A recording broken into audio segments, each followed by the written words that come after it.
आप सभी को मेरा प्रणाम। भाइयों नमस्कार, जय श्री राम। मैं आज सुबह एक विषय पर आपको बताया था कि लॉरेंस बिश्नोई और सलमान खान के बीच में एक काले हिरन को लेकर इतनी बड़ी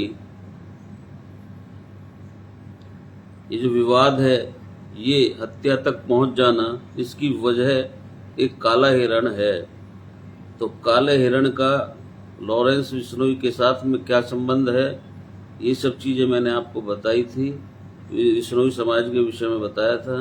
मैंने जहां आपको बताया था उसमें थोड़ा सा ऐड करना और रह गया है, वो मैं आपको ऐड करके बताता हूँ। आप फिर स्वयं अंदाज़ा लगा लीजिए कि उनके लिए क्या अहमियत रखते हैं। काले हिरन हो, पेड़ हो या पशु पक्षी हो, कहने का अर्थ है कोई भी सजीव उनके लिए प्राणी के अंतर्गत आता है, मनुष्य मात्र ही नहीं। तो मैंने आपको बताया था कि निहाल चंद बिश्नोई, उन्होंने जब 6 हिरणों की लाश, 6 हिरणों को उन शिकारियों ने मार दिया था, तो उन्होंने बाकी जो हिरन थे उनको आवाज करके सब भगा दिए जिससे वो भाग जाएं। लेकिन उन्होंने शिकारियों को लाश तक भी उनकी नहीं ले जाने दिया। वो उसकी लाश ले जाना चाहते थे, परंतु वो नहीं ले जा पाए। खुद गोलियां खा करके वो मरे। 7 लाशें मिली वहां से। सरकार ने शौर्य चक्र से सम्मानित किया इनको। क्या बिश्नोई समाज के बारे में हम क्या जानते हैं, आप क्या जानते हैं, ये पता चलना चाहिए हमारे देश को। ऐसे अवार्ड से सम्मानित होने वाले पहले सिटीजन हैं। तीसरी कहानी को बताने से पहले मैं आपको एक और बात बताना चाहता हूं कि ये जो कम्युनिटी होती है ना, ये बिश्नोई की एक प्रकार से कम्युनिटी, और ये जो कम्युनिटी कब ग्रो करती है, जब कंप्लीट नहीं कोलैबोरेट किया जाता है किसी भी कम्युनिटी में। अब मैं इसके आगे आपको बताता हूं। वहां पर एक पूचो जी हुए हैं, उनके बलिदान के विषय में मैं आपको बताता हूं, बिश्नोई समाज के ही। कौन जानता था पूचो जी के बलिदान के बारे में? ये कम्युनिटी ऐसी है कि जो इनके गुरु ने मंत्र दिए हैं, ये उन्हीं के ऊपर चलती है। और इनके लिखा भी है, गुरु के बचने निव खिव चालो, गुरु के वचनों का पालन करने के लिए अपनी जान भी दे दो। 1756 की बात है। नागौर जिले में नरसिंह नाम के एक राजा ने खेजड़ी के पेड़ काट दिए, एक साथ कई सारे। पूचो जी ने जाकर उसका विरोध किया, वहां पर जाकर प्रोटेस्ट किया। उन्होंने कहा कि पेड़ से हमें सांस मिलती है, पेड़ से ऑक्सीजन मिलती है प्राणियों को। वहां पर जो उपस्थित लोग थे वो भी हंसने लगे। पेड़ से ऑक्सीजन, ये किस प्रकार की बातें कर रहा था, क्योंकि उनको पता नहीं था तब तक। लोग बोले बिश्नोई का बलिदान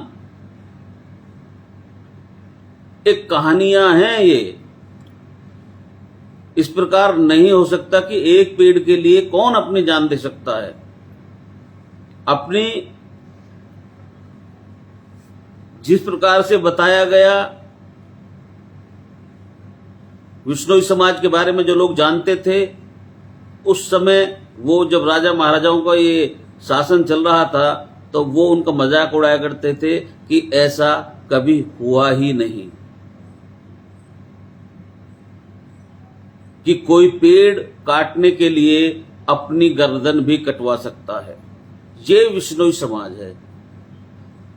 वो बोला ऑक्सीजन मिलती है भैया इससे, बूचो जी ने ललकारते हुए कहा, मैं शहीद होने के लिए तैयार हूं। बोला, अगर तुम गर्दन कटवाने के लिए तैयार हो तो मैं भी तुमको वचन देता हूं कि पेड़ मैं कटने नहीं दूंगा, कभी जीवन में मैं पेड़ नहीं काटूंगा। राजा ने ये बात बोल दी। तो बोला, मैं भी वचन देता हूं, मैं अपनी गर्दन कटवाऊंगा, ना मेरा परिवार रोकेगा, ना मेरी कम्युनिटी रोकेगी, ना मेरा गांव रोकेगा, पर आपको वचन अपना पूरा करना होगा। आप इसके बाद एक भी पेड़ नहीं काटेंगे। इसने प्रतिज्ञा ली, राजा ने भी प्रतिज्ञा ली। राजा ने कहा, देखना अभी इसको, जब गर्दन पे तलवार रखेंगे जब भी कूद पड़ेगा, भाग जाएगा। तलवार गर्दन से लगाई,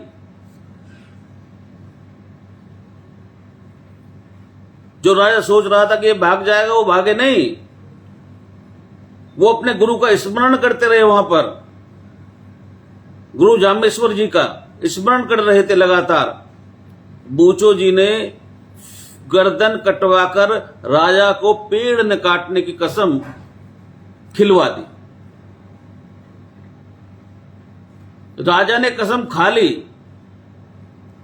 बलिदान के 18 वर्ष बाद, लगभग 1774 में अंग्रेज साइंटिस्ट जोसेफ प्रिस्टली ने वो बोलते हैं थिंसेसिक्स समझाया हमको कि प्लांट से ऑक्सीजन निकलती है, जबकि गुरु जामेश्वर 500 वर्ष पहले ये चीजें बता चुके थे। उन्होंने 1774 में बताया, यानी कि बूचो के बलिदान के कई सालों के बाद बताया। आज हम उनके नाम पर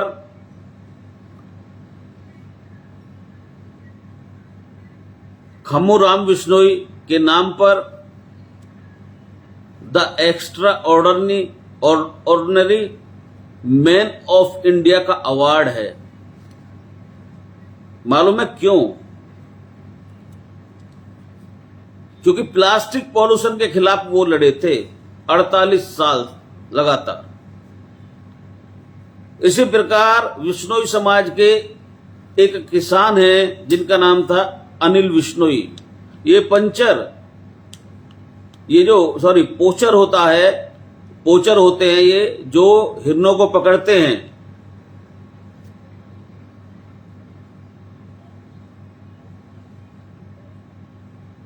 उनके लिए लगभग 200 वर्ष केस लड़ चुके हैं।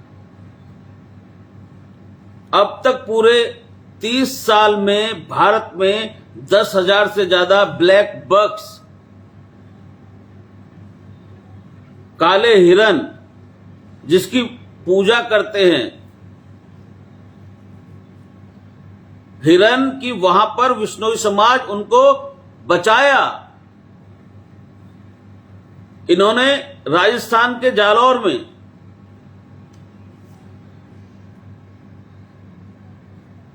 देखिए इनका समाज कितना कमिटेड है अपने धर्म के प्रति, अपने समुदाय के प्रति, अपने गुरु के वचनों के प्रति। पीरा राम विश्नोई सड़क पर पंचर लगाया करते थे। एक बार उन्होंने देखा कि हिरन का बच्चा अपनी मां, उसकी मां मर गई है और उसकी मां का दूध पीने की कोशिश कर रहा है। मरी हुई मां का दूध पीता देखकर उन्होंने, जो हिरनी थी वो रोड एक्सीडेंट में मर गई थी, तो वो बच्चे को अपने घर लेकर के आए, और घर लेकर के आए तो उन्होंने उस बच्चे को खिलाया पिलाया, जो भी मतलब करते हैं वो सब किया, बच्चे को पाला। और इतना ही नहीं, अब तक 2000 से ज्यादा जानवरों को रेस्क्यू और रिहेबिलिटेट कर चुके हैं वो लोग। वो कौन है? वो पंचर लगाने वाला, एक साधारण सा पंचर लगाने वाला। पैसे हैं उसके पास? नहीं है, लेकिन दिल है। किसका दिया हुआ दिल है? जामेश्वर जी का दिया हुआ दिल है। उनके 29 संस्कार जो गुरु जामेश्वर जी ने दिए हैं, हर जगह विश्नोई समाज के लोग सक्सेस हो रहे हैं। पता नहीं है आपको कि आपके समाज में कितने विश्नोई समाज के लोग आज हैं जो सक्सेस बहुत ऊंचे स्थिति में पहुंच चुके हैं। आप तो केवल अभी लॉरेंस विश्नोई तक ही जानते हैं। मैं उनके पीछे के विषय में बता दे रहा हूं। कुश्ती हो या क्रिकेट का मैदान, नेचर हो या ये जो क्या बोलते हैं उसको, सेवा, देश का फ्यूचर बनाने का नेता हो, विश्नोई समाज से हर फील्ड में लोगों ने अपना कंट्रीब्यूशन दिया है। रवि बिश्नोई जो क्रिकेट में 23 साल की उम्र में नंबर 1 बॉलर बने थे आईसीसी T20 रैंकिंग के अंदर। किरण बिश्नोई जो फील्ड साइड रेसलर में कॉमनवेल्थ में के अंदर गोल्ड मेडलिस्ट लेकर के बनी थी। और पॉलिटिक्स में भजनलाल पूरा नाम क्या है उनका, भजनलाल बिश्नोई, 3 बार चीफ मिनिस्टर रह चुके हैं हरियाणा के। दुनिया भर में इनका कितनी लाखों, हजारों लाखों ऑर्गेनाइजेशन हैं। World wild life fund, green climate fund, एक है यूएन एनवायरमेंट प्रोग्राम, हजारों लाखों प्रोग्राम इस प्रकार के चल रहे हैं। 10 लाख से ज्यादा इनिशिएटिव हैं, लेकिन रिजल्ट क्या है? लगभग 0।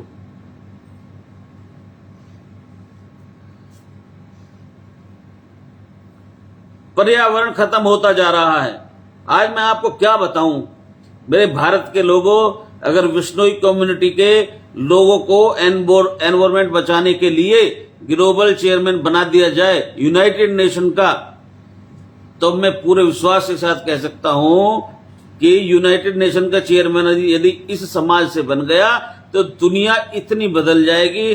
धरती का ये जो पर्यावरण है ये फ्रेंडली होना उतना ही श्योर हो जाएगा जितना कल सूर्य उदय होना श्योर है।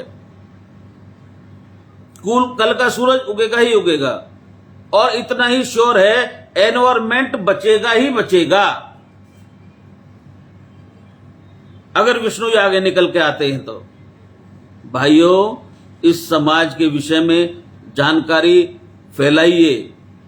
मेरे वीडियो को शेयर तो खैर कोई करेगा नहीं, आजकल वो चलता है पॉलिटिक्स हर चीज में, लेकिन कम से कम उसमें जो सुने उन जिन बातों को कम से कम अपने बच्चों को बताइए, आसपास बताइए कि नेचर में एक हिरन, एक पेड़, जिसके लिए 363 लोगों ने अपनी गर्दनें कटवा दी, कितना महत्वपूर्ण हमारे लिए है, हमारे पर्यावरण के लिए है। प्लास्टिक पॉल्यूशन नहीं होना चाहिए, उसके लिए 40 वर्ष तक एक व्यक्ति लगातार प्रोटेस्ट करता रहा, काम करता रहा, एक पंचर लगाने वाला। ये मैंने आप सबको इसलिए बताए हैं कि आप लॉरेंस बिश्नोई को देखकर कहीं अपने मन में गलत अंदाजा न लगा के बैठ जाएं।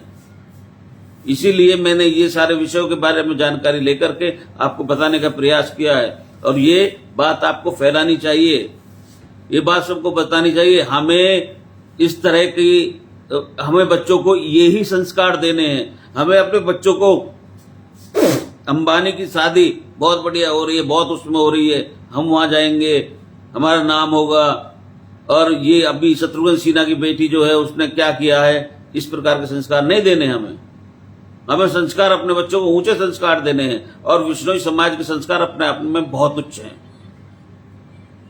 उनके 29 संस्कार मैंने उनको पढ़ा नहीं है, परंतु जो मैंने जितना पढ़ा है उसके अनुसार मैं आपको ये बता सकता हूं कि वो 29 संस्कार अनमोल वचन हुए गुरु जी के, जामेश्वर गुरु जी के।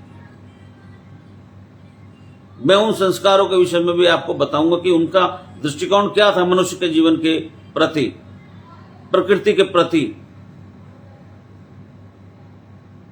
महानता अपने आप में उनकी दुर्लभ है। 550 वर्ष पूर्व भी उन्होंने सारी चीजों को बता दिया था। तो मेरा निवेदन है, वीडियो मत करो शेयर, कोई आवश्यकता नहीं मुझे, परंतु ये चीजें बताइए कृपया करके।